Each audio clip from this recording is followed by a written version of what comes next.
So why do you think now is a good time to reintroduce or rebirth Evil Dead? Yeah, go ahead. The right time to have rebirthed Evil Dead was when Sam Bruce and I found the right filmmaker to do that rebirthing. And so we probably 7 or 8 years ago got serious and said we should really remake this, and people came to us and said, oh, you should remake it, and here's a business model going just to that, and what does it make sense to remake it. And it took us a while to find somebody who was the right filmmaker, and when we found that, it happened. Awesome. And in terms of the casting, I mean, you mentioned it last night in the Q&A, but I want to know more about, like, how did you build such a perfect cast too, and like how long did it take? How long did that road take? Really long. It was a long road, Fede. Really long. Look, it was not just in LA. Every young actor read for these parts, and but also like we casted in London, in New York, in Australia, New Zealand.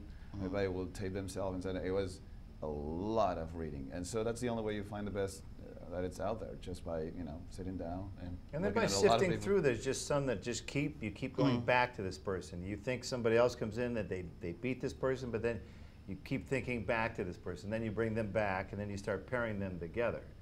So I agree. I think it's a very fortunate pairing, because sometimes sometimes you fail your chemistry test. And escaping also a little bit from the stereotypes, I guess. Right. Usually horror has a particular stereotype for each one of the characters, and we didn't want to go after those, and so that's why I think it feels more real and organic and different. I think in my mind they're not this classic stereotype. It's not the sport guy and the nerd and the super hot blonde. They're still doing that every day, and we right on Darren. No. And what was it about this certain cast? What that drew you to all of them? Like, what made them perfect for you guys? It's each one of them separately, I guess, and then we like I said, we did some chemistry test, and we tried them together, and at the end of the day it was everything is about sitting down with them and talking about the movie and seeing if they get it right. Like some people wouldn't get it. Jane wanted to come back.